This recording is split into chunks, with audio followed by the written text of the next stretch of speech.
ብልግና አትበዳ ጥያቄ አለኝ አዳምጠኝ ሸርሙጣ ሰው ባለጌ የሙስሊሞችን ብልግና ብቻ አይው ጥያቄ አለኝ አልኩ እኮ ምንድነው ጥያቄ አልኩህ እኮ ስላሴ ማናቸው ማለት ምን ማለት ነው የሚታዘሉ ሽማግሌ ይላል አላህ ከሆነ ታዝሏል መሐመድ ተከሻ ውስጥ እጁን ከቶ አርማፕ የሚያደርገው አላህ የሚራብ የሚጠማ የሚታመም በሽተኛ ነው ኢዳንተ ጂል ሳካራ ጥጃ ነኔ ጥጃም አይደለም መሐመድ ነው እንደ ጥጃ ያለ መገለጽ ሲመጣለት ተረከዝ እንኳን አይቶ ሮጦ ሴት ላይ መንገድ ላይ ካየ ለሃጩን እያዝለበለበ ወደ ሴት የሚሮጠው ነብይሽ ነው ቅንዝረኛ ሴሰኛ ሆነ ቅንዝረኛ ሴሰኛ ሰውዬ ክፍታ ከዛ ሲየሮጠ መጥቶ ወደ ዘይነብ ደግሞ ቆዳ እየፋቀሽ ነበረ ቆዳውን አስተቶ ፋቃት ምንም እኮ ነው ለምየላትም ገና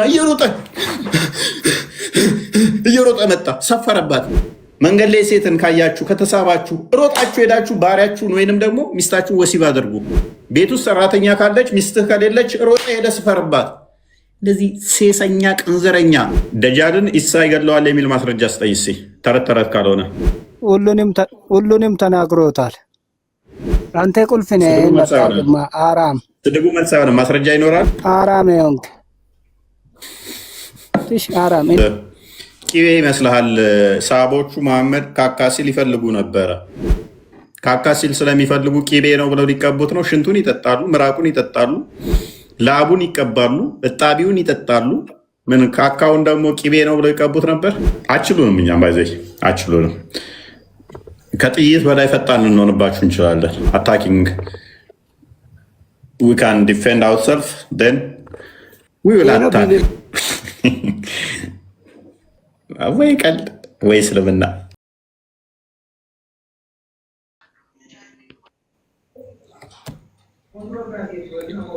ቴብሉ ያንተ ነው መልሱ ያንተ ነው ማይኩ ያንተ ነው በደንብ አስተውሉ ደጃል ሲመጣ እኔ ነኝ አምላክ እኔ ነኝ ጌታ ይላል ይሄ እኔ አምላክ ነኝ እኔ ጌታ ነኝ የሚለው ያላ ተቃራኒ ሆኖ አይደለም የሚመጣው የማን ተቃራኒ ነው የሚለው አንቲክራይስት ሆኖ ነው የሚመጣው የክርስቶስ ተቃራኒ ሆኖ ነው የሚመጣው ነው የሚለው አስቀድሞ በመጽሐፍ ቅዱስ ላይ ክርስቶስ ነግሮናል ሐሰተኛ ክርስቶሶች እንደሚመጡ እኔ ነኝ ክርስቶስ እያሉ ህዝብን እንደሚያታልሉ በማቴዎስ ወንጌል ምዕራፍ 24 ላይ በሉቃስ ወንጌል ምዕራፍ 24 ላይ መጽሐፍ ቅዱስ ላይ ነግሮናል ይህ ሐሰተኛው ሲመጣ እኔ ነኝ ጌታ እኔ ነኝ አምላክ እኔ ነኝ ነፍስ ምሰጠው እኔ ነኝ ማድነው እኔ ነኝ ከመቃብር ማስነሳው እኔ ነኝ ህይወት ምሰጠው ይላል የማን ተቃራኒ ሆኖ ነው የሚመጣው የኢየሱስ ተቃራኒ ሆኖ ነው የሚመጣው ይላል ሐዲሳቸው ተቃራኒ ሆኖ ይመጣል ማለት ነው ይሰማው እኮ ኢየሱስ አምላክ ካልሆነ ጌታ ካልሆነ ደጃል እኔ አምላክ ነኝ ጌታ ነኝ ማለቱ እንዴት ነው የኢየሱስ ተቃራኒ የሚሆነው ደግሞ አመድ ከፍል አድርግልህ በበሺ የሚቆጠሩ ብዙ ነቢያቶች አሉን ብላችሁ ታምናላችሁ አይደለ አዎ ከነኛ ሁሉ ነቢያት ውስጥ አንዱም ነብይ ሳይሆን ኢሳ ነው እሱን የሚገለው ሃይ አላህ በህይወት ኢሳ አለ በህይወት ኢሳ በህይወት ስላለ ነው ለሱ ለመግደል ስለሚወርድ ነው ኦኬ እስቲ ማስረጃ ስጠኝ ከቁርአንህ ላይ ኢሳ ደጃልን ለመግደል ይወርዳል የሚል እሺ ንጽጽር ሁሉ አቆማለሁ እሺ ነው ያልከው አንተ አምጣልኝና ንጽጽር አቆማለሁ በህይወት ያሉማ ሌሎችም ማለት ኤልያስ አይ ቲንክ ኤልያስ በህይወት አለ አይደለ ያ በህይወት እንዳለ አታምንም እንደ ኢሳ ኢየሱስ ኤልያስ በህይወት ካለ ደግሞ እኛ ካንተ ጋር የተለየ ነው 19:31 ላይ በህይወት ካለ ደግሞ ዘካ ሰጣለሁ ሶላትም እሰግዳለሁ ይላል አሁን ዘካ እየሰጠ ነው ኢሳ በህይወት ካለ ሱራ 19:31 ላይ በህይወት እስካለው ድረስ ሰላት እሰግዳለሁ ዘካም እሰጣለሁ ይላል ዘካ እየሰጠ ነው አሁን አንድ ነገር ልንገር አንድ ነገር በቃ እኔ ቢያንስ አንተን ባለፈውን ተሳድቤና አሁን ማስረጃ ስቃት አልፈም ማስረጃ ቆይ መጥቶ ደጃልን ይገላል የሚል ማስረጃ ከቁርአን ላይ እኮ ነው በቃ በደንብ አስረዳሃለሁ። ማስረጃ ሰውን ማስረጃ አምጣ። ቀጥታ ወደሚታይ ትገባለህ እኮ ማስረጃ አንጣ። ማስረጃ አንጣ። ተረት አንፈልግማ ወንድማችን፣ ቀጥል። እሺ እኔ ተረት አይደለም ላስረዳህ ነው በደንብ አድርጌ። እሺ ቀጥል። ተረት ስለሆነ ማስረጃ የለውም። ላስረዳ ብሎ ቀጥል ስለው ደግሞ ልቅ አለ። ምን ያህል እንደሚፎግሩ አየህ አይደል? እነኚህ ሰዎች ምን ያህል እንደሚዋሹ። አዎ እኔ በጣም የሚገርመኝ ሁሌ እፎይ፣ እኔ ለምንድን ነው ደጃል ሲመጣ አምላክ ነኝ ብሎ ነው የሚመጣው? አምላክ ነኝ ብሎ ከመጣ ለምንድን ነው ታዲያ እሱ የኢሳ ተቃዋሚ ሆኖ የሚመጣው? ያ መምጣትም ካለበት የአላህ ተቃዋሚ ሆኖ ነው የሚመጣው። ምክንያቱም አላህ ስለሆነ አምላክ በአላህ ልክ ነው ክሌም ማድረግ የነበረበት። እሱም አምላክ ነው እኔም አምላክ ነኝ ብሎ ነው። ስለዚህ ቦርዛ ያደረግም ኢሳ አምላክ ካልሆነ የኢሳ ተቃዋሚ ሆኖ እንዴት ሊመጣ ይችላል? የኢሳ ተቃዋሚ ሆኖ ከመጣ አምላክ ነኝ ብሎ ስለሚመጣ ኢሳም አምላክ ነው ማለት ነው። ፓራራል የሚያደርገው። ስለዚህ ይሄን ነገር በደንብ አድርጋችሁ መልሱልን። ለምን የኢሳ ተቃዋሚ ሆኖ ይመጣል? የአላህ ተቃዋሚ ለሆኑ ለምን አይመጣም? አምላክ ነኝ ብሎ ከመጣ ሊትራሊ ሊሆን የሚገባው የአምላክ ተቃዋሚ የአላህ ተቃዋሚ ነበር መሆን የሚገባው። ስለዚህ መሐመድ አስበልቷቸዋል። እዚህ ክፍል ላይ መልሱ። አለማወቅ እኮ ነው። አሁን ምንድነው እሱ ሲኮርጅ ዝም ብሎ ስለሆነ የሚኮርጀው። አይ ቲንክ አንደኛ ዮሐንስ ምዕራፍ 2ን አንዴ ክፈትልኝ እስኪ። ስለ ሐሰተኛው ክርስቶስ ዮሐንስ አስቀድሞ በደንብ አድርጎ አስተምሯል። ክርስቶስ በስጋ እንደመጣ ማይታመን መንፈስ ሁሉ የተረገመ እንደሆነ፣ ሐሰተኛው ነብይ እንደሆነ፣ ሐሰተኛ እንደሆነ እንጠነቀቅ። ደጋግሞ ዮሐንስ በመልእክቶቹ ላይ አስቀምጦልናል። አይ ቲንክ አንደኛ መልእክት ላይ በተለይም በደንብ ይሄን ክፍል የሚያትት መሰለኝ በደንብ ያትተዋል ማለት ነው። አንደኛ መልእክቱ ላይ ዮሐንስ በአንደኛ መልእክቱ ምዕራፍ 2 ቁጥር 8 አካባቢ ቼክ አድርገው።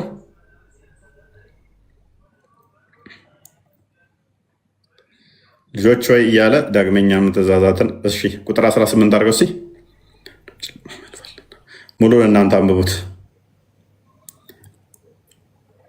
ልጆች ሆይ በደንብ አስተውሉ። ልጆች ሆይ መጨረሻው ሰዓት ነው፣ የክርስቶስ ተቃዋሚ ይመጣል። የክርስቶስ ተቃዋሚ ይመጣል። ደጃላን አሁን ሊያገናኙ የመከሩ ከክርስቶስ ተቃዋሚ ጋር ነው። የክርስቶስ ተቃዋሚ ይመጣ ዘንድ እንደሰማችሁ አሁን እንኳ ብዙዎች የክርስቶስ ተቃዋሚዎች ተነስተዋል። ስለዚህም መጨረሻው ሰዓት እንደሆነ እናውቃለን። ከፋድ ከኛ ዘንድ ወጡ፣ ዳሩ ግን ከኛ ወገን አልነበሩም። ከኛ ወገንስ ቢሆኑ ከኛ ጋር ጸንተው በኖሩ ነበር። ነገር ግን ሁሉ ከኛ ወገን እንዳልሆኑ ይገለጡ ዘንድ ወጡ። ከፈሩ እናንተም ከቅዱሱ ቅባት ተቀብታችኋል፣ ሁሉንም ታውቃላችሁ። በደንብ አስተውሉ። እኛ የማወቅ ጸጋ፣ እውነት ከውሸት የመለየት ጸጋ ተሰጥቶናል። ይሄ ራሽናል ቢንግ መሆናችን እኛ ለዚህ ይጠቅመናል። ነገሮችን እንድናገናዘብ፣ እንድናስተውል፣ እንድንረዳ ይጠቅመናል። ሙስሊሞቹ ጋር ግን እንደዛ አይደለም። በጭፍን ነው የሚነዱት። አይታችኋቸው ከሆነ እውነትን ከሐሰት የሚለዩበት መስፈሪያ፣ መመዘኛ፣ ሚዛናቸው የተዛባ ነው። ሙሐመድ ላይ ብቻ የተንጠለጠለ ነው። እኛ ግን ያ ቅዱሱ መንፈስን ስለተቀበልን በውስጣችን ያለው ቅዱሱ መንፈስ እውነት ከሐሰት አይምሯችን እንዲያገናዝብ ይረዳናል። ስለ ሐሰተኛው ክርስቶስ የሚመጣው በደንብ እናውቃለን። ምን ሊል እንደሚችል፣ እንዴት እንደሚያስትም እውነትን የምታውቁ ስለሆናችሁ ይላል። በደንብ አስተውሉ። እውነትን ስለምታውቁ ይላል። እነኛዎቹ ግን እውነት ተጋርዶባቸዋል። እውነትን የምታውቁ ስለሆናችሁ ውሸትም ሁሉ ከእውነት እንዳልሆነ ስለምታውቁ እንጂ እውነትን ስለማታውቁ አልጽፍላችሁም ይላል። ክርስቶስ አይደለም ብሎ ኢየሱስን ከሚክድ በቀር ውሸተኛው ማን ነው? አብንና ወልድን የሚክድ ይህ የክርስቶስ ተቃዋሚ ነው። አሁን ገባችሁ አይደለ? የክርስቶስ ተቃዋሚ ማን እንደሆነ። አብን እና ወልድን የሚክድ ይህ የክርስቶስ ተቃዋሚ ነው። ቁርአን ሱራ 6:101 ላይ አላህ ሚስት ሳይኖረው እንዴት ልጅ ይኖረዋል ብሎ ይቃወማል። አትሄድ እዚሁ ሱራ 72 ቁጥር 3 ላይ አጋንንቶች አላህ ሚስትና ልጅ የለውም ስላሉ ሙስሊሞች ዛሬ ላይ አጋንንቶች ምስክር ይዘው አላህ ልጅና ሚስት የለውም ይሉናል። ቆይ አንዴ ሙስሊሞች አስገባቸዋለሁ፣ ታገሱ። ሱራ 1988 እስከ 91 ለአራማን ልጅን ያዘ ወለዳሉ። ይህ ከባድ ንግግርን ተናገሩ። ከዚህ ንግግራቸው ባይቆጠቡ ሰማይ ልትቀደድ፣ ተራሮች ሊናዱ፣ ምድር ልትሰነጠቅ ይቃረባል። ለአራማን ልጅን ያዘ ወለደ ስላሉ። ሱራ 930 አይሁድ ዘይር የአላህ ልጅ ነች አለ። ክርስቲያኖች አልመሲህ ኢሳ የአላህ ልጅ ነው አሉ። ይህ ባፎቻቸው የሚናገሩ ቃላቸው ነው። ከዚህ በፊት የካዱትን ቃል ያመሳስላሉ። አላህ ያጥፋቸው፣ ከእውነት እንዴት ይመለሳሉ ይላል። ይሄ ሁሉ ንግግሮች ምንድነው? እሱ አብን ለመካድ አላህ ልጅ የለውም ለማለት ሚስት የለውም በማለት የክደት አስተምሮን እዞ መጣ። ይህ የክደት አስተምሮ ደግሞ ምን ይለናል? ሐሰተኛው ነብይ ነው መጽሐፍ ቅዱስ። እርሱ የክርስቶስ ተቃዋሚ ነው። ብዙዎች ተነስተዋል፣ ይነሳሉ። ይህ አብንና ወልድን የሚክድ ማንን መካዱ ነው? ክርስቶስን መካዱ ነው። የክርስቶስ ተቃዋሚ ነው። እንቀጥል። ወልድን የሚክድ ሁሉ አብ እንኳ የለውም። ወልድ አምላክ አይደለም፣ ወልድ የአብ ልጅ አይደለም ብሎ የሚክድ አብ የሱ አምላክ ሊሆን አይችልም። ሙስሊሞች ሰምታችሁ ከሆነ በአብ እናምናለን፣ አብን እናምናለን፣ ወልድ ግን የአብ ልጅ አይደለም ሲሉ አልሰማችኋቸው? አምላካችን አላህ ከአብ ጋር አንድ ነው፣ ወልድ ግን የአብ ልጅ አይደለም ይላሉ። ወልድን የሚክድ ልጁን የሚክድ ሁሉ አብን የለውም። ወልድን ክደ አብን አምላክ ማለት አትችልም። ኦኬ፣ በወልድ የሚታመን አብ ደግሞ አለው።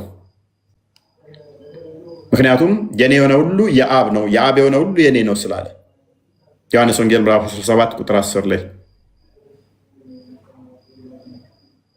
ከፍ አድርገው እናንተስ ከመጀመሪያ አለ፣ እናንተስ ከመጀመሪያ የሰማችሁት በእናንተ ጸንቶ ይኑር አለ። አስቀድሞ በነቢያት የተነገረው በሕግም የተጻፉት የሰማ ነው ስለ ክርስቶስ። ሉቃስ ወንጌል ምዕራፍ 24 ላይ ክርስቶስ እንደሚናገረው በሕጋችሁም በነቢያት እንዳለ ስለ እኔ ተጽፏል በመጽሐፍቶቻችሁ አለ አይደለ? ስለ እኔ ተጽፈዋል አለ። ሁሉም መጽሐፍቶች የሚያወሩት ስለ እኔ ነው። እናንተ እነኛም በመመርመር ሕይወት የሚገኝባቸው ይመስላችኋል፣ ስለ እኔ ነው አለ። ሰው ምን አለ? እናንተ ከመጀመሪያ የሰማችሁት እናንተ ጸንቶ ይኑር አለ። ምንድነው የሰማ ነው? ሉቃስ ወንጌል ምዕራፍ 1 ላይ በዓይናችን ያየነውን በጆሮአችን የሰማነውን በእጃችን የዳሰስነውን እንጽፍላችኋለን ይላል ሉቃስ። ያዩትን የሰሙትን የዳሰሱትን ነው እኛ የምንከተለው። ሙሐመድስ ከ600 ዓመት በኋላ ክርስቶስ ከሄደ በኋላ በዓይን ያላየውን በጆሮ ያልሰማውን በእጁም ያልነካውን በታሪኩም በቦታ ያልነበረውን ብቻውን ነቢያቶች ያልሰበኩትን ሐዋርያቶችም ያልነገሩትን ተረት ተረት ጻፈ። የአብ ልጅ አይደለም ብሎ ካደ። ይህ የክርስቶስ ተቃዋሚ ነው። ስለዚህ ከመጀመሪያ የሰማችሁት በእናንተ ቢኖር እናንተ ደግሞ በወልድና በአብ ትኖራላችሁ። በመጀመሪያ የሰማነው ከማን ነው? ከነቢያት። ቀጥሎ በማን ሰማን? ከሐዋርያት። ከክርስቶስ ሐዋርያት ነገሩን። ከዛ በኋላ የሚመጣ አስተምሮ ሁሉ ወልድ የአብ ልጅ አይደለም የሚል ሁሉ አጋንንታዊ አስተምሮ ነው። ሱራ 72:3 ላይ ደግሞ የአጋንንት ምስክር ነው አላህ ልጅ የለውም የሚለው ይህንን ለመቃወም ስለመጣ። ስለዚህ እናንተ ከመጀመሪያ የሰማችሁትን እውነት ታውቃላችሁና እያለን ነው። አዎ ከመጀመሪያ የሰማነው እውነት ነው። ከዛ በኋላ የሚመጣ ሁሉ ክደት ነው። እርሱም የሰጠን ተስፋ ይህ የዘላለም ሕይወት ነው አለ። ምንድን ነው? የዘላለም ሕይወት ነው። ለዚህ ነው ዮሐንስ ወንጌል ምዕራፍ 11 ቁጥር 25 ላይ የሚያምንብኝ ቢሞት እንኳን ሕያው ነው፣ ሕያው ሆነ ለዘላለም አይሞትም አለ። ዮሐንስ ወንጌል ምዕራፍ 6 ቁጥር 40 ላይ የአባቴ ፍቃድ ይሄ ነው፣ ልጅን አይቶ በእርሱ የሚያምን ሁሉ የዘላለም ሕይወት ይኖረዋል፣ እኔም በመጨረሻ ቀን አስነሳዋለሁ አለ። እርሱም የሰጠን ተስፋ ይህ የዘላለም ሕይወት ነው አለ። ስለሚያስቷችሁ ሰዎች ይህንን ጽፌላችኋለሁ፣ ወደፊት ልስት እንዳትችል ይሄን ነግሬሃለሁ። ከፈርበው እናንተስ እንዳንስትህ ምን እናድርግሽ? ይሄ ተጽፎልናል። እናንተስ ከእርሱ የተቀበላችሁት ቅባት በእናንተ ይኖራል። ያ ቅዱሱ መንፈስ በውስጣችን ያደረው እውነት ከሐሰት የምንለይበት ሚዛን በውስጣችን አለ።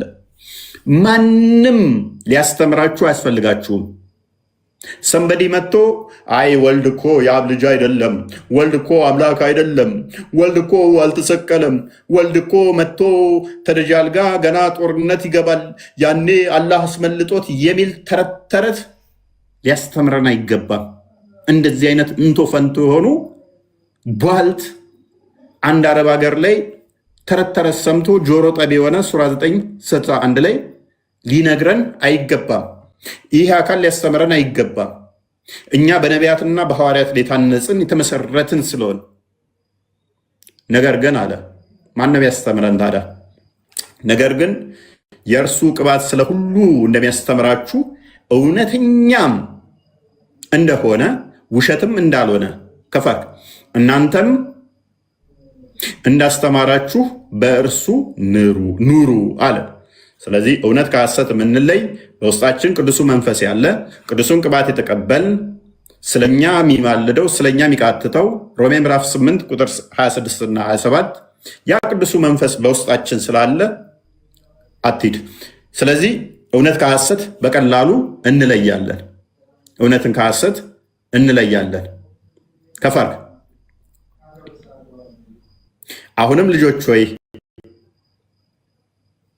አሁንም ልጆች ሆይ በሚገለጥበት ጊዜ እምነት እንዲሆንልን በመምጣቱም በእርሱ ፊት እንዳናፍር በእርሱ እንኑር ይላል። አሜን። ስለዚህ በደንብ አስተውሉ። በእርሱ ጸንተን ልንቆም ይገባል። እርሱን ልንክድ አይገባም። እርሱ የታመነ አምላክ ነው። እርሱ የታመነ ጌታ ነው። ሐሰተኛ ክርስቶሶች፣ ሐሰተኛ ነቢያቶች ነበሩ፣ ይኖራሉ፣ ተነስተዋል፣ ይነሳሉ።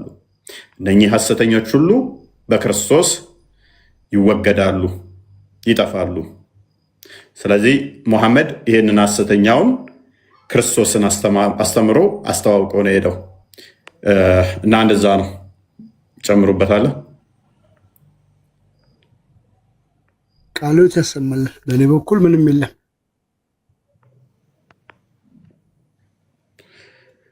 ኦኬ አቶ ቢኒያምስ?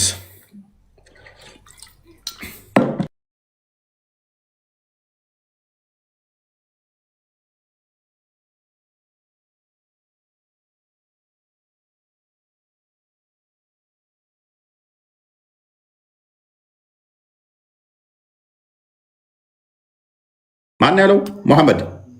ሙሐመድ አቶ ሙሐመድ አላህና ኢሳ የሚለያዩት አይምን ደጃል የሚለያዩት በአይን ነው አለን። በአይን ነው የሚለያዩት። ሐዲሱን አንዴ ክፈተው ቃል ሳይ ሙስሊም 933 ላይ በአይን ይለያያሉ አለን። ኦኬ በአይን ከሆነ የሚለያዩት ሌላው ነገራቸው ይመሳሰላል ማለት ነው። ማመሳሰል ካስፈለገ አመሳስ እያሳያችኋለሁ። ደጃል ፀጉሩ ፍሪዝ ነው፣ አላህም ፀጉሩ ፍሪዝ ነው። ደጃልና አላህ በፀጉር ለምሳሌ ተመሳሳይ ናቸው። ሁለቱም ፍሪዝ ናቸው። ስለዚህ ኢብኑ ተይሚያ እንደሚያስቀምጠው 7ኛው ሙጀለድ ላይ ፔጅ 290 አካባቢ ጀምሮ አላህን አይቼዋለሁ በነፋሻ ቦታ ወጣት ፀጉሩ ፍሪዝ ሆኖ ብሏል። ደጃል ፀጉሩ ፍሪዝ ነው፣ ወጣት ነው። አላህም ወጣት ነው፣ ደጃልም ወጣት ነው። There is never a prophet who has not warned the ummah of that one-eyed liar. ትንሽ እንትበል Behold, he is one-eyed and your Lord is not one-eyed. እሱ አንድ አይን ነው። የትኛውም ነብይ የለም እንትን አላለም ማለት ስለ አንድ አይናው ነብይ እንትን ደጃል ያልሰበከ ወይንም ደግሞ ያላስጠነቀቀ የለም ማለት። ጌታችሁ አንድ አይን ነው፣ አንድ አይን አይደለም። አላህ እንትና ደጃል ግን አንድ አይና ነው። ኦልራይት ንጽጽሩ በአይን ለምን ሆነ? በአይን ላይ ለምን ሆነ? ፀጉራቸው ይመሳሰላል። ለዛ ነው ፀጉራቸው ስለሚመሳሰል ነው አይን ላይ ያደረገው አላህ። ሁለቱም ወጣት ስለሆኑ ነው። ሌላ ግን ቲፕ ሰጣችኋለሁ፣ በኋላ ቲፕ ሰጣችኋለሁ። ሌላ ፕላስ ሐዲሳቶቹ ግጭት አለባቸው። ሐዲሳቶቹ እርስ በርስ የሚተራመሱ ናቸው። አንደኛው ቀኝ አይኑ ነው እውር ይላል፣ አንደኛው ደግሞ ግራ ዓይኑ ነው እውር ይላል። የትኛው ነው ትክክል ወይ ነው? ሁለተኛ ስለ ደጃል ሐዲስ በባትሪ ቁርአን ውስጥ በባትሪ ቢፈልጉ ማስረጃ የለም። ከዚህ ምንድነው የምንረዳው? ቁርአን ተረት ተረት እንደሆነ እውነት እንደሌለ በቁርአን ውስጥ ማለት ነው። እውነት ቢኖር ኖሮ ብናኝ እንኳን ያላስቀረ ነው በሁሉን ይዘረዘር ነው ያለው። እንዴት ስለ ኢሳ መምጣት አለውኝ እንዴ ስታክስ ያደርግብኝ እኮ አይደለም መሰለኝ። ለፍልፌ በደንብ ነው የምትሰማው። ኦኬ ሰማ ከሆነ አብይ አብደላ የሚለው አብይ አብደላ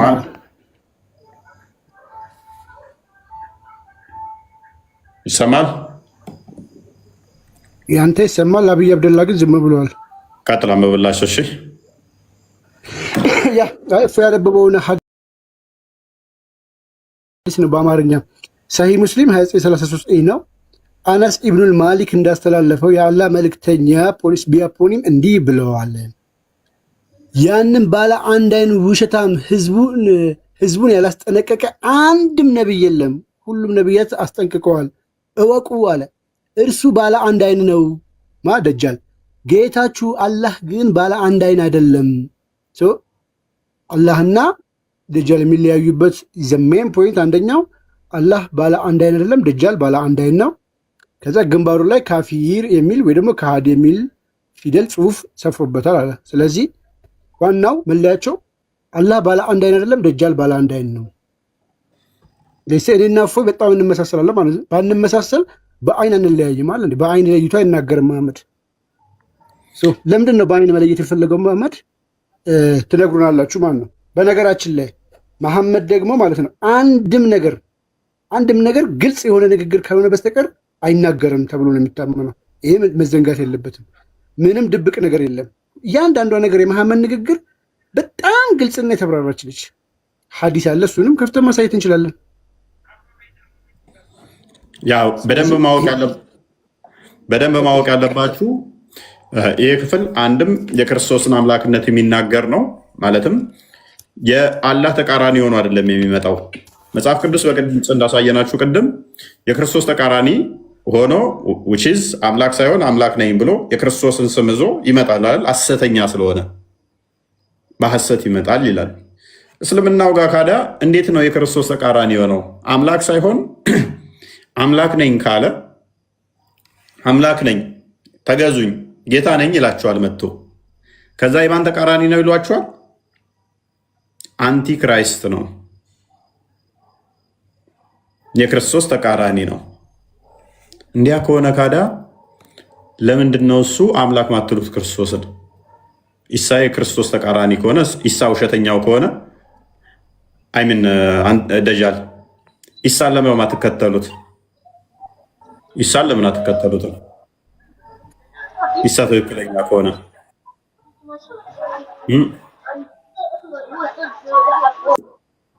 ለምን አትከተሉት? ሌላኛው አስቂኙ ፓርት ምንድነው? እሱ አንዴ ደጃል ስንት ዓመት ነው ምድር ላይ የሚቆየው? ማለትም እንግዲህ ተወልዶ ከሆነ ስንት ዓመት ነው በህይወት ምድር ላይ የሚቆየው? ላይፍ ኤክስፔክታንሱ ስንት ነው? ሚያውቃለ? ኮመንት ላይ ጻፉልን እስኪ። አስቂኙ ፓርት ደግሞ እሱ ነው። እሱ ላይ በኋላ መጣበታለኝ። አርጊው የሚያድረግ የሚችል ካለ ሚሞክረን ይኖራል ብላችሁ ታስባላችሁ? ሁለተኛ ተሰሎንቄ ምዕራፍ 2 አንዴ ቼክ አድርግልኝ። ምዕራፍ 2 ቁጥር 3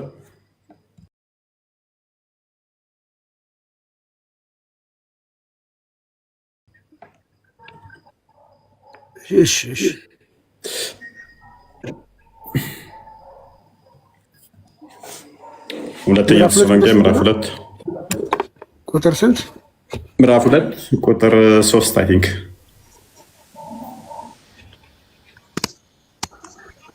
ማንም በማናቸው መንገድ አያስታችሁ፣ ክደቱ አስቀድሞ ሳይመጣና የአመፅ ሰው እርሱም የጥፋት ልጅ ሳይገለጥ አይደርስም። ከፍ አድርገው ቁጥር 4 እኔ እግዚአብሔር ነኝ ብሎ አዋጅ እየነገረ በእግዚአብሔር ቤተ መቅደስ እስኪመጣ ድረስ እኔ ማነኝ እያለ እኔ እግዚአብሔር ነኝ ብሎ አዋጅ እየነገረ በእግዚአብሔር ቤተ መቅደስ እስኪመጣ ድረስ አምላክ ከተባለ ሁሉ ሰዎችም ከሚያመልኩት ሁሉ በላይ ራሱን ከፍ ከፍ የሚያደርገው ተቃዋሚው እርሱ ነው። ከፍ አድርግ ቁጥር 8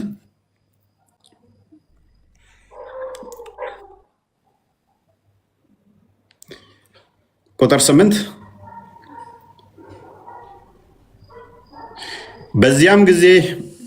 በዚያም ጊዜ ጌታ ኢየሱስ በአፉ መንፈስ የሚያጠፋው ሲመጣ በመገለጡ የሚሻረው አመፅ ይገለጣል ይላል።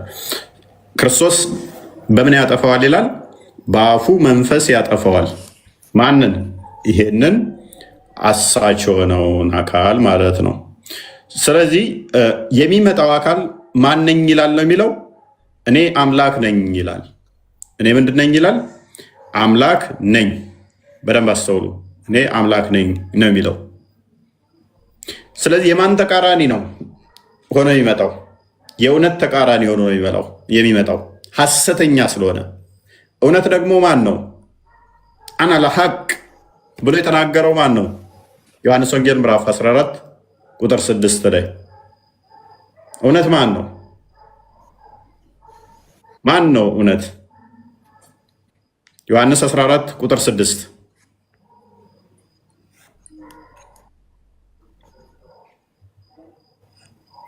ኦኬ። ቃል የለህም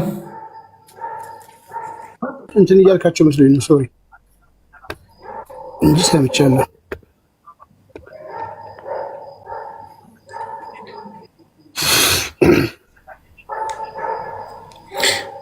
እኔ ሕይወት እውነት ነኝ ያለ ማን ነው? ክርስቶስ። ስለዚህ የእውነት ተቃራኒ ሆኖ ነው የሚመጣው። የእውነት ተቃራኒ ውሸተኛ ሆኖ ነው የሚመጣው። ያ ክርስቶስ ነው ደግሞ እኔ እውነት ነኝ ያለው። አነ ለሐቅ ተብሎ የሚጠራ ፈጣሪ ብቻ ነው በእስልምና የሚታመን ብለው ያምናሉ። አንዱ እንደውም አነ ለሐቅ በማለቱ ቀጥቅጠው ገለውታል። የፈጣሪን ቦታ አነ ለሐቅ በማለት ወስዷል በሚል ማለት ነው። ክርስቶስ አነ ለሐቅ ብሎ እኔ ሐቅ ነኝ እኔ እውነት ነኝ ብሏል። ደጃል ይመጣና አነ ለሐቅ ብሎ እኔ ነኝ እውነት ይላቸዋል። እኔ ነኝ አምላክ ይላቸዋል። ግን ውሸተኛ በመሆኑ የክርስቶስ ተቃራኒ ተብሏል በእስልምና ነው። ሰው የክርስቶስ ተቃራኒ ከሆነ እንደ ሐዲሶቻችሁ መሰረት ኢየሱስን አምላክ ብላችሁ አትቀበሉም። ደጃል ደግሞ እኔ አምላክ ነኝ ተገዙኝ አምልኩኝ ነው የሚለው። ታዲያ እንዴት ነው እሱ ደጃል የመሲሁ ተቃራኒ ሆነው? ሞሐሳላ አቤት አቤት፣ እንዴት ነህ? ማሰይዱ እንኳን ደህና መጣ። ሶሪ ሳላ እንኳን ደህና ቆየኝ። ሰላም ናችሁ? ይመስገነው አለን። ደጃልን አስተምሮ ትቀበላለህ? ደጃል ምኑ ጋር ነው እንደዚህ ያለው? እስኪ ማስረጃውን አቅርብልኝ። ትቀበላለህ? ደጃልን አስተምሮ ቅድሚያ ደጃል እንደሚመጣ ያው በቁርአን የተገለጸበት ሁኔታ ላይ አለ። የትኛው ቁርአን ክፍል ላይ እኮ አምላክ ነኝ ያለበትን እስኪ አንተ አውጣልኝ። እኮ ደጃል በቁርአን እንደሚመጣ ተገልጿል ስላልክ እስኪ በጣም ለማየት ጓጉቻለሁ። እስካሁን ድረስ ጠይቃቸው ቁርአን ውስጥ የለም መሰለኝ፣ ሊሰጡኝ አልቻሉም ነበረ ወይም አላወቁም። ደጃል ያው መጨረሻ ላይ እንደሚመጣ የተነገረበት ሁኔታ አለ። ሶሪ በጣም ይቅርታ፣ ያው መጽሐፎችን አልተዘጋጀም እንዲሁ ሳልፍ ነበር ያገኘው እና በቁርአን ውስጥ ደጃል አለ አላ። እርግጠኛ ነህ? አዎ ያንተ ማስረጃ ግን አቅርብልኝ እና አንደኛ እኔ ያሳያለሁ። ሁለተኛ ያው ኢየሱስ ቅድሚያ ያሳየኛል። አሁን ላይ ምንም አይነት ማስረጃ የለኝም እጄ ላይ። በቁርአን ውስጥ አለ ብለህ ነው የምታምነው? ግን አዎ የት ሰምተህ ነው እንዳለ?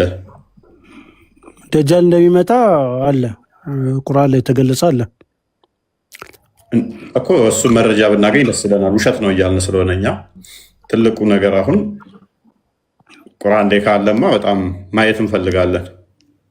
ኦኬ እሺ፣ ያንተ ማስረጃ እንዲያሳይ አምላክ ነኝ ያለበትን ያልከውን እስኪ ያሳይ። ቅድሚያ ያሳየና። ኦኬ ክርክር አይደለም ያስከውኝ ውይይት አይደል? ውይይት ከሆነ ያው በዚህ መሰረት ላይ በሚለው ብንሄድ 2300 ተከታታዮች አሉ። እንደ ሐሳብና እንደ አስተያየት እኔ ደግሞ የማወራው የምናገረውም ይቅርታ ኖርማሊ አስተምሮቱን ታስተምራለህ። ከዛ ያለፈውን ግን ሰው መጥቶ ሊጠይቅ ሲመጣ ያው መሐመድ እንደዚህ ያለ እንትና እንደዚህ ያለ የሚለውን እዛ ላይ ቢወጣ ስለ መሐመድ አላወራንም ገና። ስለ መሐመድ ምንም ያወራነው ነገር የለም። ስለ መሐመድ ያወራ አየው። ደጃል ምንድን ነው እሱ የሚለው ሲመጣ? አቤት ደጃል ሲመጣ ምንድን ነው የሚያደርገው? ደጃል ለማጥፋት ነው የሚመጣው። ስህተተኛ የሆነን እንትን ይዞ እንግል ይዞ ማለት ነው። ምንድን ነው ስህተቱ? ስህተቱ ማለት ሸይጣን ነው። እኔ ነኝ ጌታ የሚለው በአሳሳችነቱ እንጂ በመልካም ስራነቱ እንዳልሆነ ነው ቁርአን ላይ የተገለጸው ነው። እኔ ነኝ ጌታ አይልም እያልከኛ ነበር እንዴ? አሁን ኖ እኮ እሱ እንዳልሆነ ነው ቁርአን ላይ እኮ የተገለጸው አሳሳች እንደሆነና መጥፎ ስራዎችን መልካም ስራ ነው እኔ ጋር ያለ ሲል። ስለዚህ ደጃል ሲመጣ ምን ብሎ ነው የሚለው? ጌታ ብሎ አይመጣም። ጌታ ብሎ ማለት ምንድን ነው የሚለው? አሳሳችነቱ ምንድን ነው? ጋይድ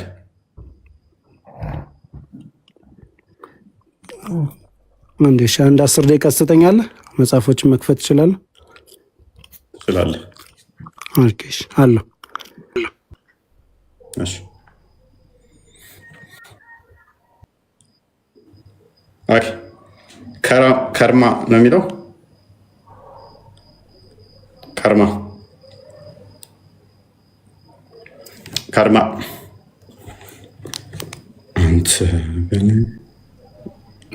ይሰማል?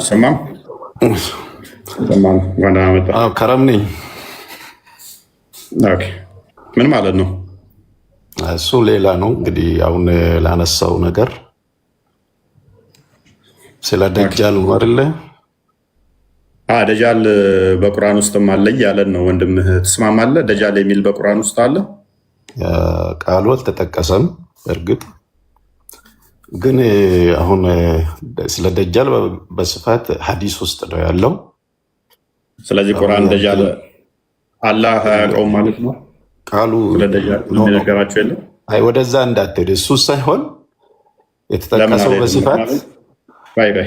በስፋት ሳይሆን አጥብና ደጃል የሚባል ኃይለኛ ምናምን በቃ በመጨረሻ ቀን ይመጣል ምናምን ኢሳ ከዛ መጥቶ ይገለዋል፣ ብዙ ፍጥረት ያጠፋል ምናምን የሚለው እናስተምሩ።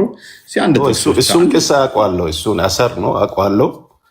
ግን እዚህ ላይ ትንሽ መግለጽ የፈለግኩት መሰለህ፣ አንተ ብዙ ጊዜ የምታወራው የሆነ ፒክ ታደርጋለህ። ማለት ከውስጥ ኮንቴክስቱን ትተህ ሙሉን ከመሀል ታወጣለህ። ለምን ኮንቴክስት ነው የምታወራው? ገና እኮ መረጃ የለህም እያልኩ ነው። ከመሀል አወጣህ እንዴት ትለኛለህ? የለህም መረጃ እያልኩ አልተጠቀሰም እያልኩ ፒክ ታደርጋለህ ትለኛለህ። የለም እያልኩ ነው። ካወራንም 10 ደቂቃ ብሎ ነው ደግሞ ወጣ እንዴ? 10 ደቂቃ ስጠኝ መጽሐፍ ላይ ላገላ። ኦኬ ተመታበት ቁርአን ላይ ያለ ብሎ ነበረ። እኔም ጥፋተኛ ነኝ። የእኛውን መጠየቄ ቁርአን ላይ ያለ ብሎ ነበር። ኤኒዌይስ አሁን ማይክን አንሳና እንትና ደጃል በስፋት ሐዲስ ውስጥ ለአንዋር ኢንቫይት እያደረኩ ነበር። አንዋር መስለኝ። ስለዚህ በቁርአን ውስጥ ምንም የለም ማለት ነው። ሽታውም የለም። ቃሉ አልተጠቀሰም። ደጃል የሚለው ቃል አልተጠቀሰም። ቃሉ እዚህ ላይ ቁርአን ደግሞ ለምንድን ነው ያልጠቀሰው? ምክንያቱም ደጃል እንዲያጥፊ የሆነን አካል እንዲመቶ ያጠፋል እንዲህ ተብሎ ያልተጠቀሰበት ምክንያት ምንድን ነው? እሱ ሀሳቡ ሜይ ቢ ሊኖረው ይችላል። ይችላላት በለኝ። የለም ያው ቁርአን ውስጥ የለም። በቃሉ ሙሉ በሙሉ እርግጠኛውን የምነግርህ ቁርአን ውስጥ ደጃል ይሄ ነው ብሎ አልተነገረም። ግልጽ ነው አይደለም? ለምሳሌ ስለ ቢራ አልተነገረም። ቢራ ተብሎ አልተነገረም አይደል? እንደዛ ነው። ቁርአን ግልጽ ነው አይደለም? ግልጽ ነው። እሱማ ለእንተ ግልጽ ላይሆን ይችላል፣ ግን ግልጽ ነው። ሁሉን ነገር አብራርቷል አላብራራም? ሁሉም ነገር ልክ ነው። ሁሉን ነገር አብራርቷል አይደለ? በስሙ ላይሆን ይችላል። በስሙ ለምሳሌ ቢራ፣ አረቄ ላይ ይችላል። እኔ ስለ ቢራ አልጠየኩም፣ ስለ አረቄና ቢራ አልጠየኩም። እሱ ምሳሌ ነው። በዚህ እንዲገባ አስካሪ መጠጥ በሚለው ውስጥ ይካተታል። ችግር የለውም። እሱ ጎበዝ እና በበም የለም። እሱን አልጠየኩም። እኔ ሃይማኖት ነክና ይሄ በኋላ የሚመጡ ዝርዝሮችን ተዋቸው። ምክንያቱም ደጃል ትልቅ ነገር ነው። በእስልምና ውስጥ እንደሱ አይነት ፍጡር ተነስቶ አይታወቅም አይደለ? ከአዳም ጀምሮ ወደፊትም አይነሳም። ከባድ አጥፊ ነው ብለህ የምታምን እንደመሆንህ ይሄ ነገር እንደ ተራ ነገር የሚታይ አይደለም እና ቁርአን እንዴት ዘነጋው? ግዴታ አይደለም። አሁን ወደ ቁም ነገሩ ልምላ። ሐዲሱ ራሱ ካረም ግዴታ ነው። ግዴታ የሚሆነው ምን መሰለ? ቁርአንህ ሁሉንም ነገር አብራርቻለሁ ባይል ኖሮ ግዴታ አይሆንም ነበር። ቁርአን ምን ይላል? ሁሉን ነገር አብራርቻለሁ፣ ግልጽ ነኝ፣ ብናኝ እንኳን አልተውኩም፣ ሁሉ ነገር ተዘርዝሯል ብሎናል። ስለዚህ አሁን እንጠይቃለን፣ መህዲ ይመጣል ብለህ ታምናለህ? ማስረጃ። ደጃል ይመጣል ብለህ ታምናለህ? ማስረጃ። ኢሳ ይመጣል ተመልሶ ብለህ ታምናለህ? ማስረጃ። ኢሳ ደጃልን ይገለዋል ብለህ ታምናለህ? ማስረጃ። ከቁርአን ላይ አንዳንድ ጥቅስ ብቻ ልሰጠን ትችላለህ? ወይንስ የኢሳም መጥቶ ደጃል ጋር መዋጋት ያ ሁሉ ፍጥረት ጠፍቶ ምናምን ነገር ተፈላልጠው ተቆራርጠው ተገዳለው ምናምን የሚለው ተረት ተረት ነው? አንድ ከቁርአን ላይ ማስረጃ ይኖራል? ኖ፣ ስለ ቁርአን አይደለም፣ ስለ ሀዲስ ነው። ሀዲስና ቁርአን የተለያየ ነው አይደል? ምክንያቱም ረሱል ተናግሮ ይሆናል። ሀዲስ ማለት ምን ማለት ነው? መጀመሪያው ሀዲስ ማለት ግልጹ ሐዲስ ማለት ተረት ተረት ነው። ሙሐመድ ከሞተ ሐዲስ ማለት እንደዛ ሰዎች ሙሐመድ ከሞተ በኋላ የጎደለ የመሰላቸውን ዝም ብለው የተረቱት ከሌ እንደዚህ አለ፣ ከሊት እንደዚህ አለች፣ ከከሌ እንደዚህ ሲል ሰማሁት የሚል ነው ሐዲስ ማለት። እንደዛ አይደለም። ሐዲስ ማለት ዴፊኒሽኑ እንደዛ አይደለም። አንቺ እንደዛ ካረም ፕሊዝ የነገርኩህን አልሰማህም፣ ቻሌንጅን አልሰማህም። ቁርአንህ ምን ይላል አልኩህ? ግልጽ አንደኛ ግልጽ ነኝ ይላል። ሁለተኛ ምን ይላል አልኩህ? ለነገሮች ሁሉ አብራሪ ነኝ ይላል አልኩህ። ሶስተኛ ምን ይላል አልኩህ? ብናኝ ክብደት ያላት እንኳን አልተውንም ይላል አልኩህ። በግልጹ መጽሐፍ በሁሉ ያ ተተዘረዘረ። የትኛው አያ ነው እንደዛ ያለው? እስኪ በነገራችን ላይ አንተ ዝም ብለህ ሀሳቡን ሳይሆን የትኛው አያ ነው እንደዛ ብሎ የነገረው? ቁርአን ምን ግልጽ ነኝ ያለው? ሁሉ ነገር ምን ሚለው? ቆይ ምን ሚለው? ሁሉም ነገር ዘዝረናል የምለውን አያ እስቲ በአረበኛ ንገር። ያው ትርጉሙን የአማርኛው እንግሊዝኛ በፈልግ ኮንቴክስቱ ስለሚቀየር ማለት ነው። ባንች ኦፍ መረጃ ሰጣለሁ። ሱራ 16 ታው እሱን አትክፈተው። ሱራ 16 እሱን አትክፈተው። ስሙ ምንድነው? ስሙ ብቻ ንገረኝ። ሱራ ማቀለው ሱራ 16:89 ምን የሚል ነው? ሱራ ተመለስ፣ በዮማን ተመለስ፣ በዮማን ተመለስ። የለም አታገኙም፣ ገና ነው እሱ። አሁን እኮ ችግር ጎግል ብላ ደቂቃ ቢጠፋ እኮ አንተም ትጠፋለህ። አንተ እውቀትም ይጠፋል። ወዲያው ትነግረኝ ነበር። ደንቆሮ ነው እንደ ሱራ 16:89 አልኩህ እኮ ተከፍቷል እኮ ፊት ለፊት። የት አለ? ይሄ ሌላ ነገር ነው የሚለው እያየው ነው። አንብብና ተርጉምልን። ምን ይላል? ኩል ሸይእን ሁደን ወረሕመተን ወቡሽራ ሊልሙስሊሚን። የት አለ እንደዛ የሚለው? አንተ የምትለው የት አለ? ሌላ ነገር እኮ ነው ይሄ። ከስር ያለውን አንብበው። ኪታብ ከሚለው ጀምረህ አንብበው። ከላይ ያለው አንብብ። ኢቅራ። እንደ ጅብሪል መጥቼ ልጭመቅህ መሐመድን እንደጨመቀው ለምን ዋሻው? አንብብ። ቲብያንን ሊኩል ሸይእን ወሁደን ወረሕመተን ይላል። ሙሉን ማንበብ ነዋ። ሙሉን ለምንድን ነው ቲቢያንን ብቻ የምትወስደው? ታዲያ አንብብ እኮ አልኩህ። ጨርስ። ሳጨርስ አንብቤ ያለው እኔ ያውቀዋለሁ። ይሄ በቃል ያውቃለሁ። ፈስረው ምን ይላል? ቲቢያን ሊኩል ሸይን ሁሉም ነገር ግልጽ ነው። በቃ ለእኔ ግልጽ ላይሆን ይችላል፣ ግን ግልጽ ነው። በስርዓት ተርጉም። እስትንባጥ ዑለማዎች ያስቀመጡት አለ። በስርዓት ተርጉም የግድ እሱማ እያየ ነው እንግዲህ አማርኛው። በቃ አማርኛውን አድርግለት። አንተ ሐዲስን አሁን ሙስጠላህ ሐዲስ ማወቅ አለብህ። አዳምጥ። በቃ ምን ያህል ዲሲቨር እንደሆኑ እነዚህ ሰዎች ያቸው ባይዘይ በጣም ውሸታምና አጭበርባሪዎች ናቸው። በደረጃ ቢለው መጽሐፉንም ለሁሉ ነገር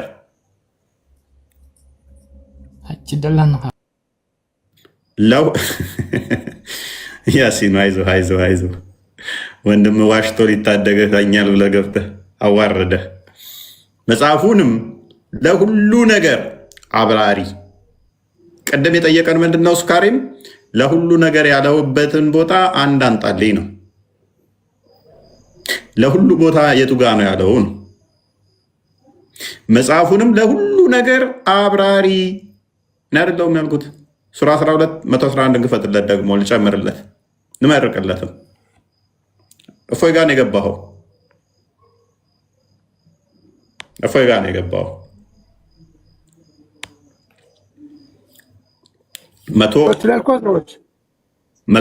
ሱራ 12 111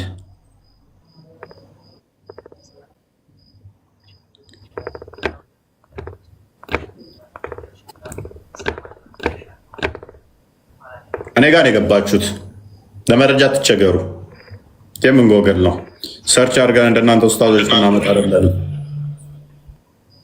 ጭንቅላታችን ከኮምፒውተር በላይ ይይዛል ከተጠቀምነው። አንዴ ተራ ጠብቁ። አንዴ ተራ ጠብቁ። በታሪካቸው ውስጥ ለአእምሮ ባለቤቶች በእርግጥ መገሰጫ ነበር።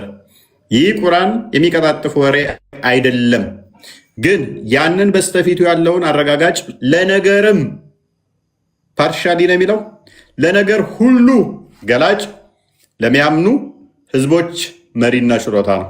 ለነገር ሁሉ የሚል ማስረጃ ስጠኝ ነው አይደል ያልከኝ? ለነገር ሁሉ ገላጭ ነው። ሁለተኛ ማስረጃ ልጨምርልህ። ሱራ 6 ቁጥር 38 እንክፈትልኝ።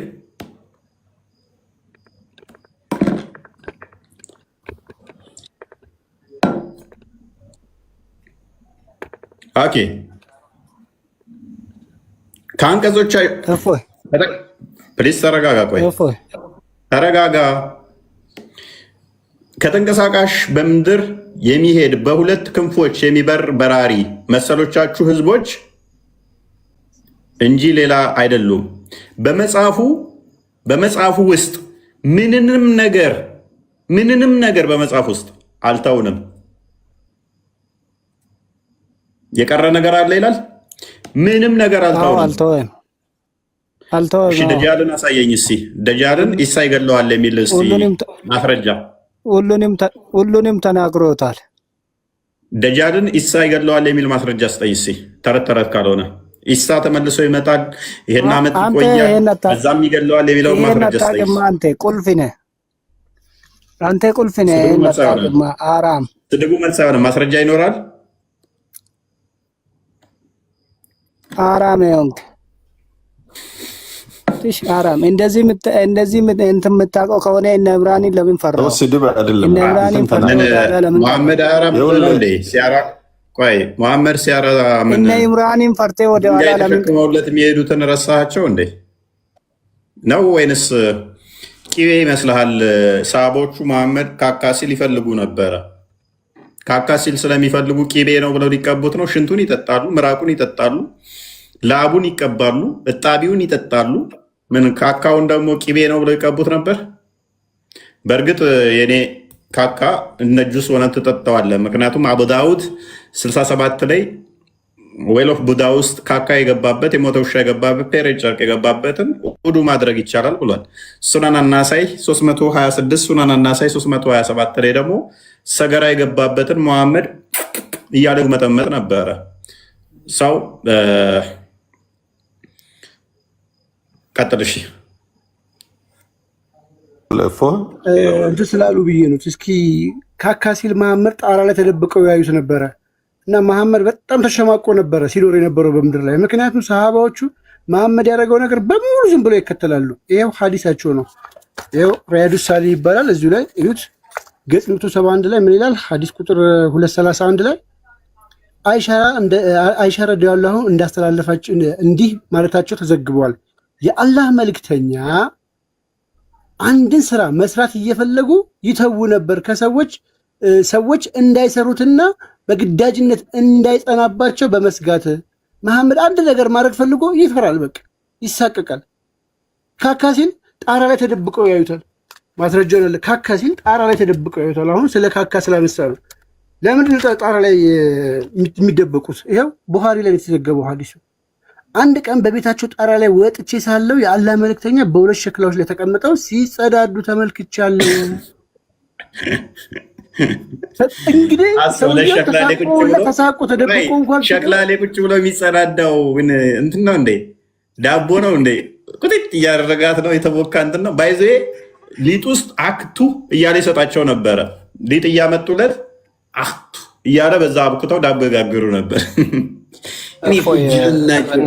ያልሆነ ነገር ስንት ሚሊዮን ደዒፍ የሆነውን ሀዲስ ለምን አስፈለገ ግን? አንተ ሰሂህና ደዒፍ አለየም እንዴ? ይሄ አሁን የሚታወሩ በሙሉ ደዒፍ የሆኑ ሀዲሶች ናቸው። እኛ እኮ ሙላልን እንጂ ፊት አትጭው። ቁርአን ላይ የለም አልከኝ። ስንት ቢሊዮን ህዝብ የሚከተላቸው ሰዎች እና በብዙ ቢሊዮን ደንቆሮ ውስጥ አለመሆኔንን ያመሰግናለሁ ጌታዬ። ቅድም እኮ ፕሊስ ቆይ ሳነብ ምን ሰምታችኋል? ባለኛው እናንተ እውቀት ተሰጥቷችኋል፣ እውነት ከሐሰት ትለያላችሁ። አዳምጥ።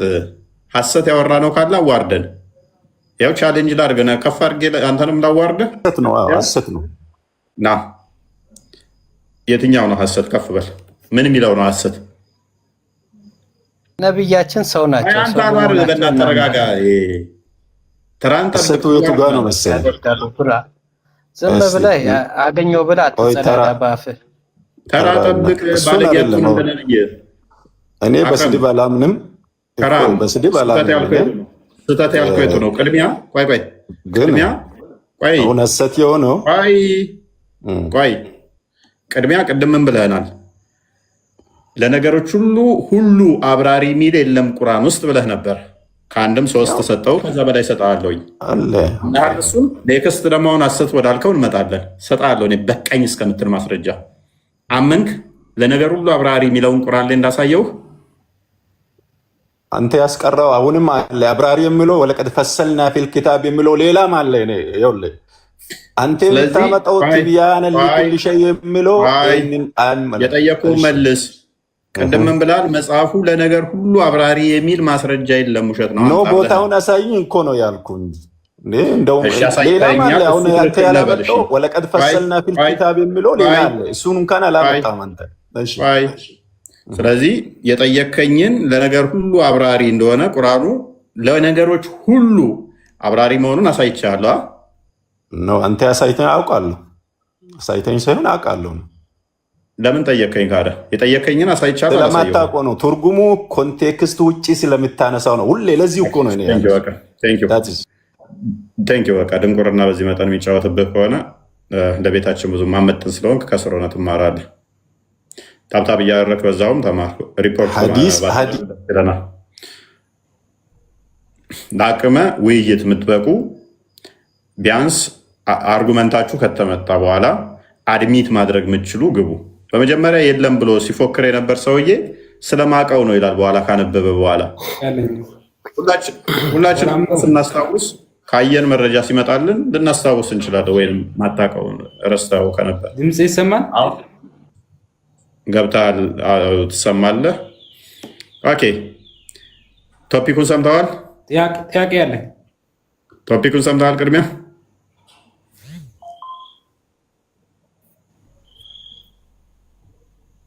አዘቢቡ ቶፒኩን ሰምተዋል? ጥያቄ ያለ ጥያቄ ትንሽ ቆየት በል።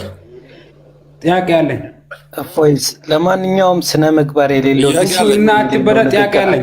አዳምጠኝ። ከሚያውቅ ሰው ጋር አውራ። ጥያቄ አትቀበሉም? ባለጌ አያችሁ፣ የሚታዘሉ ሽማግሌዎች የሙስሊሞችን ብልግና ብቻ አዩ እንዴት እንደተሳደበ ማለት ጥያቄ ለመጠየቅም እንደዚህ ተሳድበው ነው። ለዚህ አሁን ምን አይነት ምላሽስ ነው የምትሰጠው? በኢየሱስ ጥያቄ አለኝ። ኧረ እስኪ ቆይ ተረጋጉ። በኢየሱስ ብልግናቸው ሚት አድርግ። አጋንንት እኮ ነው እንደሚጫወትባቸው። ጥያቄ አለኝ። ኧረ ተረጋጋ። ቆይ ጥያቄ አትቀበሉም እንዴ? ትንሽና ምንድን ነው ጥያቄ? ጥያቄ አለኝ አልኩህ እኮ። ምንድን ነው ጥያቄ አልኩህ እኮ። ስላሴ ማን ናቸው? ማን ናቸው ማለት ምን ማለት ነው? ትንሽ ሳነበው ትንሽ የሚታዘሉ ሽማግሌ ይላል። እሺ አውጣው፣ እስኪ አውጣው፣ ንገረኝ አልኩህ እኮ። ጥያቄ አውጣው። ማስረጃው አልታዘሉም እንዴ? አልታዘሉም? ማስረጃውን አውጣው። አልታዘሉም? አላህ ከሆነ ታዝሏል። መሐመድ ትከሻ ውስጥ እጁን ከቶ ዋርማፕ የሚያደርገው ታዝሏል። አላህ ከሆነ ምክንያቱም ትከሻው ላይ ሲያሻሸው ከኋላ ሆኖ ስለሆነ ማለት ነው። ዋርማፕ ሲያደርገው አላህ መሐመድን ማለት ነው። እሱም ብቻ ሳይሆን አንድ ነገር ጊዜ ጥያቄ አለኝ። ይህንን ታዲያ እያመለክ ሰውን ትላለህ። ተረጋጋ። እሱ ብቻ ሳይሆን ሽማግሌዎችን እያመለክ ታዲያ ማስረጃውን ክፈተው። ቅድሚያ ስለምን ፓኒክ ለምን ታደርጋለህ? ነች እንትና የሰማሃትን እዛ ዝም ብለህ እዚህ ይዘህ እንዳመጣ።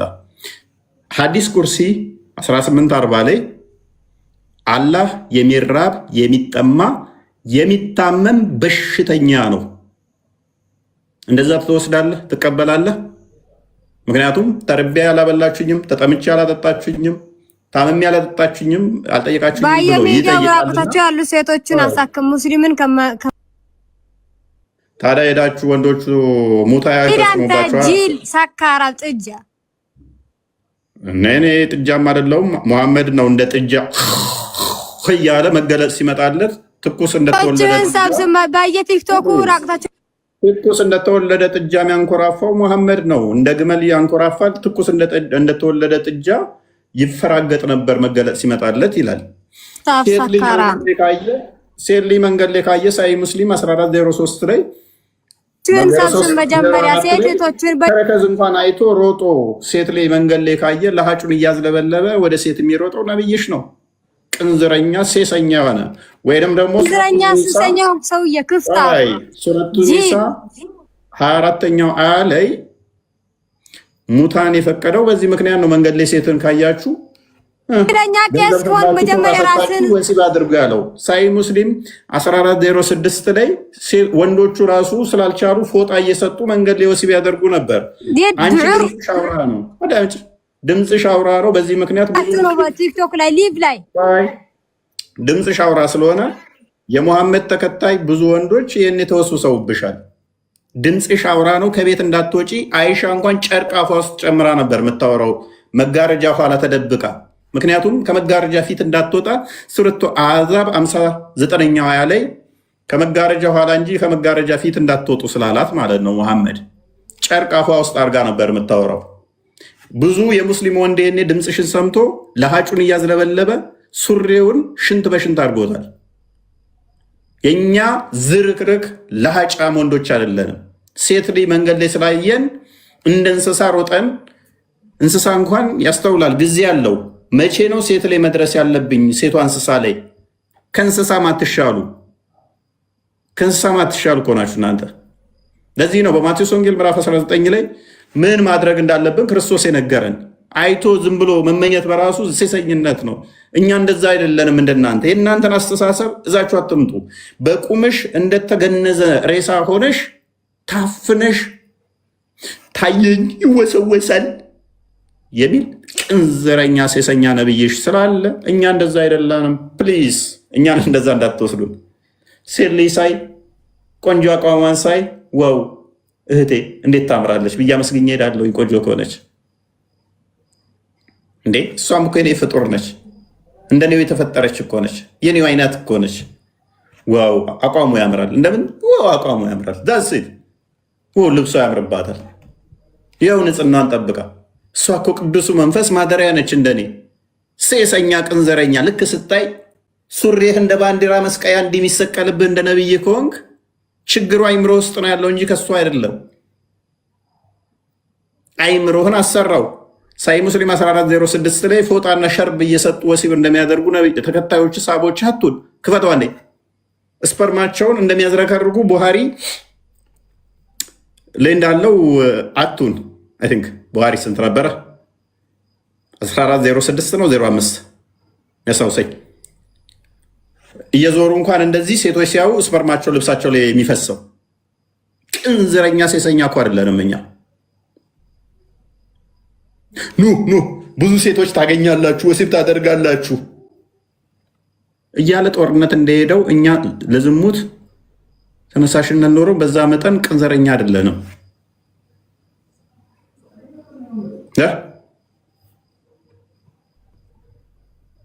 ይሄ ነብዩ ያደረገው ነው። ነብዩ ሴት መንገድ ላይ አይቶ ዝቅ አድርገው ባቡን አንዴ ክፈተልኝ። ሳይ ሙስሊም 1403 ሪኮመንዴሽን ቱዴይ the one who sees a woman ሪኮመንዴሽን ሴት መንገድ ላይ ላየ ሰው የተሰጠ ሪኮመንዴሽን ነው።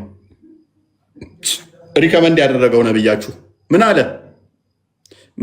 ቅንዘረኛ ነብያችሁ ሪኮመንድ አደረገ መንገድ ላይ ሴት ካያችሁ አለ and is attracted to her to go to his wife or slave woman and have intercourse with her መንገድ ላይ ሴትን ካያችሁ ከተሳባችሁ ሮጣችሁ ሄዳችሁ ባሪያችሁን ወይንም ደግሞ ሚስታችሁ ወሲብ አድርጉ። ቤት ውስጥ ሰራተኛ ካለች ሚስትህ ከሌለች ሮጠ ሄደ ስፈርባት። እንደዚህ ሴሰኛ ቅንዘረኛ አንተ መንገድ ላይ ሴት አይተህ ትሻፍዳለህ። እናትህ ሚስትህ እዛ ጋር ስራ እየሰራች እንጀራ እየጋገረች የግመል ኮርቻ ላይ እንኳን ካለች ወጥተህ በላት። እሷ እኮ ምንም ኖላም የላትም ገና ጎትተህ ነይ እንደ ዶሮ ይሰፍርባታል። ቅንዝረኛ ሴሰኛ ራስን አገዛም እንደ ቅድሚያ እንዴት መንገድ ላይ አይተህ ተመኝተህ መተህ እዚህ ጋር እዚችኛዋ ላይ ትሰፍራለህ? በአይኑ ያየ የተመኘ እርሱ በልቧ መንዞራል የሚለው እኮ ለዚህ ነው። እችኛዋ ወሲብ እያደረግህ እኮ አይደለህም ያለው ያችኛዋን ነው በመንፈስ ወሲብ እያደረግህ ያለው እያሰብክ ከፍ አድርገው። ከዛም እንዲህ ይላታል ደግሞ መልሶ ጃቢር ሪፖርትድ ዳት አላስ ሜሴንጀር ሰው ኤ ውመን ጃቢር እንዳስተላለፈው ያለ መልእክተኛ ሴት አየ። በእድሜ ለዘመኑ ሴት አይቶ አያውቅም ነበር፣ ከቤት እንዳትወጡ ብሎ ከልክሎ ማለት ነው። ድንገት ወጣ ሲል ሴት አየ፣ የሰው ሚስት አየ። ሩጫውን ጀፍ እያለ ሮጠ። መሐመድ መንገድ ላይ ሴት አየ። የራሳቸው እንትን ሲፈስሩ እንደሰማሁት ደግሞ ወደ መስጊድ እየሄደ ነበረ። መስጊድ እነሱ ሰላት ያሰግደናል ብለው ሲጠብቁ የለም ቀረ። ሩጫውን ሴት አይቶ መንገድ ላይ አሁን የሙሐመድን ሱና ቢጠብቁ ለመኪና ብቻ ሳይሆን ትራፊክ የሚያስፈልገው ለሰዎች እግረኛ መንገድ ላይ ትራፊክ ያስፈልግ ነበር። ሙስሊሞች እየመጡ ይጋጩ ነበር ሴት አይተው በሮጡ ቁጥር። ነቢያቸውን ሱና የሚከተሉ ኖሮ መንገድ ላይ ሴቶች የሚታዩትን ሂድና ከልክል።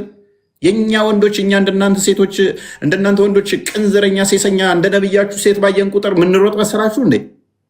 እብድ ውሻ እንዳባረረው ሩጫውን ሙሐመድ አብደላ and so he came to his wife Zainab as she was tanning a leather and had sexual intercourse with her.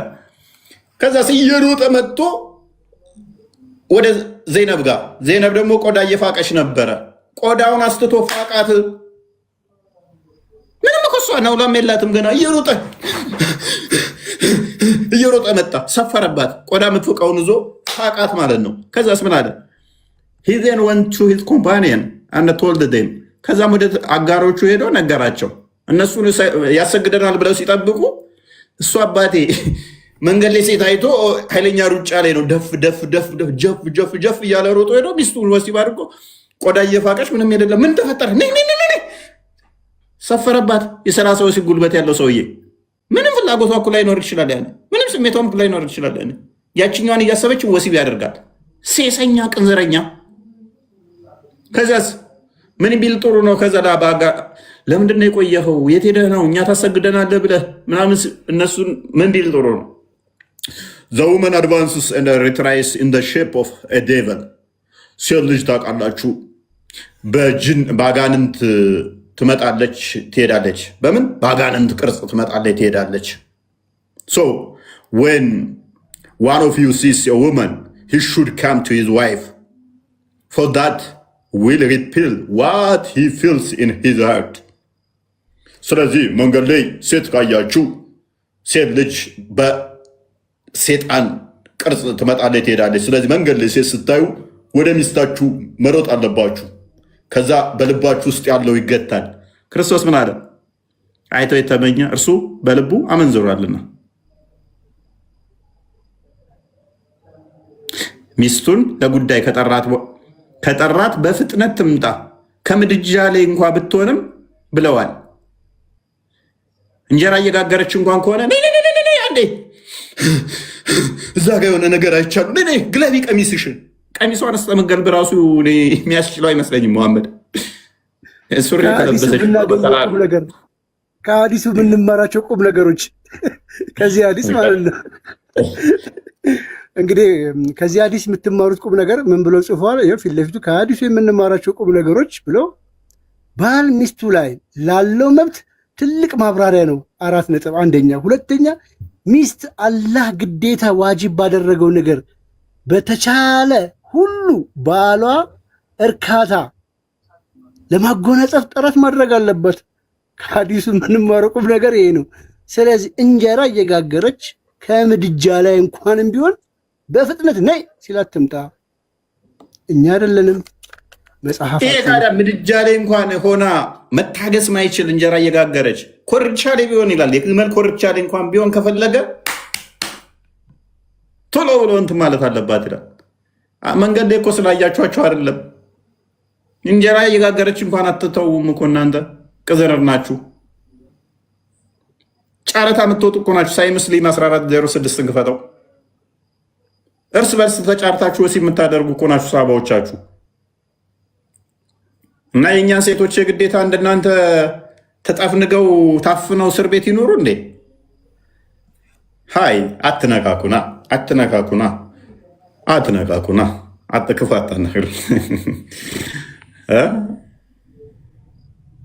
ሰማለሁ።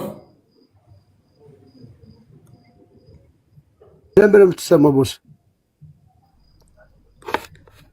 ምን ነው የከፈትከው? ሳይ ሙስሊም 1406 ነው ያልኩህ። 1606 ነው የከፈትከው አንተ።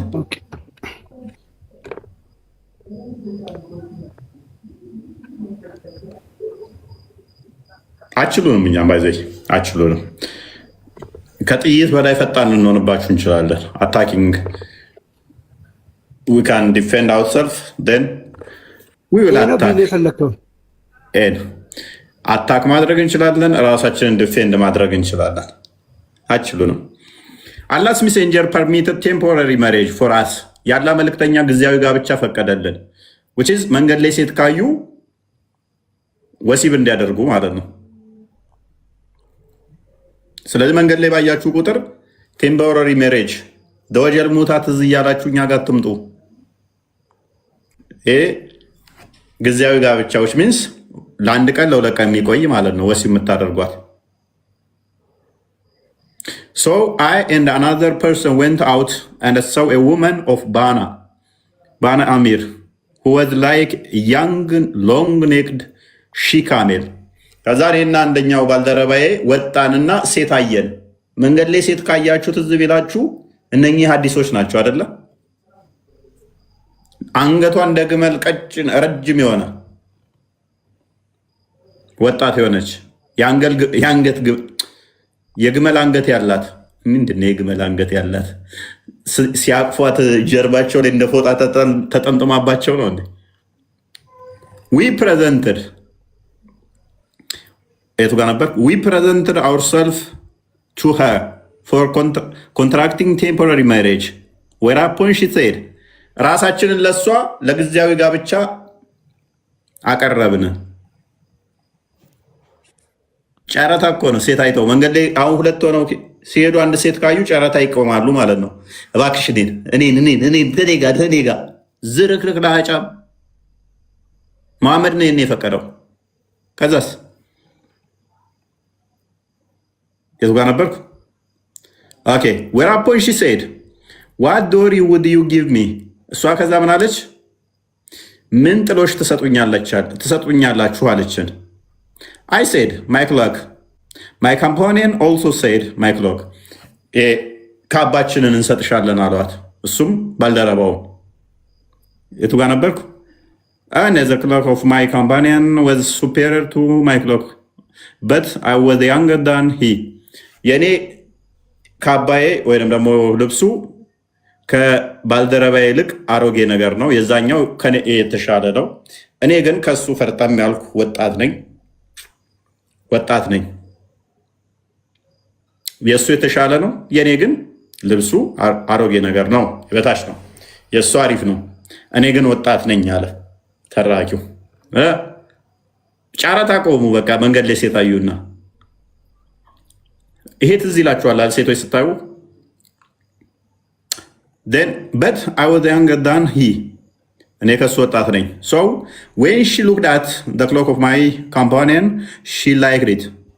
when she cast a glance at me I looked more attractive to her. ከዛ ባልደረባዬን እንትኑን ካባውን ስትመለከት ወደደችው። እኔን ደግሞ ስታየኝ ይልቅ እኔ ተሻልኩ ቆንጆ መሆኔን ሳባት ማለት ነው። ማረካት እያማረጠች ነው። የአንተ ልብስ አሪፍ ነው፣ ከአንተ ጋር ወሲብ ላድርግ። አንተ ደግሞ ቆንጅዬ ነህ፣ ከአንተ ጋር ላድርግ። የአንተ የተሻለ ልብስ ነው፣ ሽማግሌ ነህ። አንተ ደግሞ ገና ወጣት ነህ፣ ጥሩ ጡንቻ አለ፣ ከአንተ ጋር ላድርግ። እንግዲህ ሁለት ሙስሊሞች ሆነው መሐመድ ነው እኮ የፈቀደው። ከኔ ጋር ወሲብ እናድርግ ከኔ ጋር እያሉ ነው። ቅንዝራ እነኚህ ናቸው አሁን ሳባ ተብለው የሚከተሏቸው። የቱ ጋር ነበርኩ? when she cast glance at me and looked at my wife, okay she said ከዛም እንዲህ አለች፣ well you and your cloak are sufficient for me.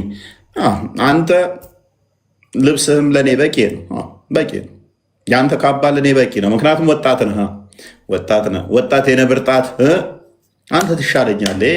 አቅመ ደካማ እንደ መሐመድ ወይም ተኝቶ ራቢ ላይ እንትን የሚል ሊሆን ይችላል። ስለዚህ እጅ ፌንት ሊነቅል ይችላል። ስለዚህ አንተ ወጣት ነህ፣ ልብስህም አሮጌ ቢሆንም ችግር የለው፣ አንተ ትሻለኛለህ። አሁን እነኝን ነው እንዲህ ቅዱሳን ብለው የሚከተሏቸው። የዝሙት ጨረታ ራሳቸውን ያቀርቡ እነኝን ነው ሃይማኖት መሪ ብለው የሚከተሏቸው። ከዛስ I remained with her for 3 nights. ከዛ ለ3 ቀን ያህል በቃ ፓሪ ሆነ ማለት ከእሷ ጋር ሆንኩኝ አለ።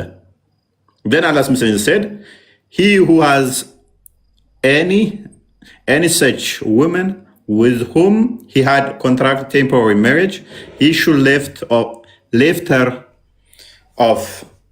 ከዛ የአላህ መልእክተኛ ምን አለ?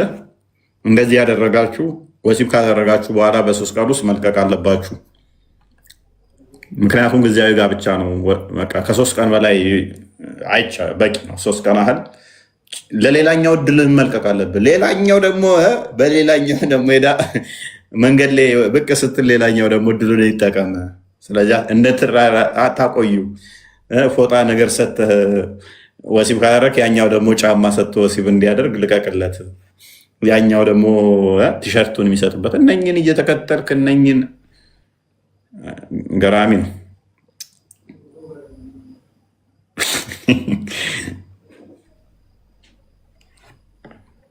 ወይ ቀልድ ወይ እስልምና፣ ወይ ቀልድ ወይ እስልምና።